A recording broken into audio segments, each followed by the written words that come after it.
გადაუჭრელი პრობლემა და ზონა, სადაც ყოველი გასვლა შესაძლოა საბედისწერო აღმოჩნდეს. ქობულეთის შემოვლით გზაზე მომხდარ ავტოსაგზაო შემთხვევას ორი სამხედრო ემსხვერპლა. ავარია დღეს დილით მოხდა.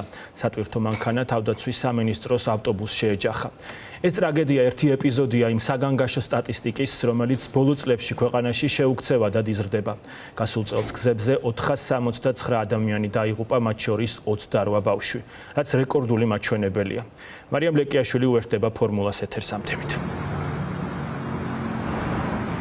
კიდევ ერთი ავტოსაგზაო შემთხვევა მოხდა ქობულეთის შემოვლით. მაგისტრალზე დაღუპულია ორი თავდაცვის სამინისტროს თანამშრომელი, ერთი პირი კი გადაყვანილია საავადმყოფოში და მისი მდგომარეობა ამ წუთისთვის არის სტაბილური. შეიძლება ითქვას, რომ ეს შემოვლითი მაგისტრალი გახსნის დღიდან არის საბედისწერო, ვინაიდან ეს არ არის პირველი ავტოსაგზაო შემთხვევა, რომელიც ამ მაგისტრალზე მოხდა, რადგან ეს მაგისტრალი ვერ აკმაყოფილებს იმ სტანდარტებს, რომლის მიხედვითაც მაგისტრალი უნდა იყოს მხრივი და მრავალზოლიანი. ეს მაგისტრალი კი არის ორმხრივი და თითო მხარეს აქვს ორი ზოლი, რომელიც კონკრეტულ მონაკვეთში ერთიანდება. სწორედ ამიტომ ხდება აქ გახშირებული ავტოსაგზაო შემთხვევები, როგორც ადგილობრივი ოპოზიციის წარმომადგენლები ჩვენთან საუბრისას ამბობენ, ეს მთლიანად პასუხისმგებლობა მთლიანად ეკისრება ქართულ ოცნებას, ვინაიდან მათ თავიდანვე არასწორად დააპროექტეს ეს მაგისტრალის მშენებლობა და კორუფციული გარიგებების და არასწორად შესრულებული სამუშაოს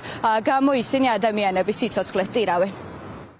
ქართული ოცნება, ეგრეთ წოდებული ხელისუფლება ცდილობს, რომ რაღაცა ტრაგედიიდან ტრაგედიამდე ცხოვრებას შეგვაჩვიოს. ამის ძალიან კარგი ბრჭყალებში მაგალითია ქობულეთის მაგისტრალი. სამწუხაროდ სათვალავი აგვერია, მე რამდენი მძიმე და სავალალო ფაქტი მოხდა და ჩვენი თანამოქალაქეები ემსხვერპლა მან დავარია. თავისი სწორი გაგებით და შინაარსით ეს მაგისტრალიც არაა, იმიტომ რომ მოგეხსენებათ, მაგისტრალი უნდა იყოს ცალმხრივი, გვერდით უნდა ჰქონდეს მეორე მაგისტრალი და საპირისპირო მხრიდან იქედან უნდა მოდიოდნენ, მაგრამ დაპირების მიუხედავად ორმხრივია ეს ეგრეთ წოდებული ბრჭყალებში მაგისტრალი. ეს არის ქართული ოცნების სახე. ეს არის ის ქართული ოცნება, რომელიც არ ზრუნავს თავის მოქალაქეებზე, რომელსაც მხოლოდ და მხოლოდ საკუთარი კეთილდღეობა აინტერესებს და ყველაფერზეა წამსვლელი, ოღონდ თვითონ იყოს კარგად და სხვისი ბედი მათ არც კი ანაღულებთ. ეხლა საუბარია იმაზე, რომ თითქოს 4 წლის მანძილზე მოხდება პარალელური გზის მშენებლობა, რაც ერთგვარი გამოსავალი შეიძლება იყოს, თუმცა ეს 4 წელი იქნება ძალიან მნიშვნელოვანი გამოწვევა ხელისუფლებისთვის, იმიტომ რომ იქ ხდება ტრაგედიები, იღუპება უამრავი ადამიანი და სწორედ ეს არის მიზეზი იმისა, რომ არ მოხდა თავის დროზე ამ გზის ისე გაკეთება, რაც შეესაბამება სტანდარტებს და ეს მონაკვეთი იქცა რაღაცნაირად ტრაგედიების ეპიცენტრად სამწუხაროდ. ეხლა მნიშვნელოვანია ის, რომ რაც შეიძლება მალე იქნას გამოსავალი მიღებული და ეს გზები გაკეთდეს ისე, რომ არსებობდეს საერთაშორისო სტანდარტი, არსებობდეს ფორმა იმისა, როგორ უნდა დავიცვათ ჩვენ სახელმწიფო მოქალაქეები.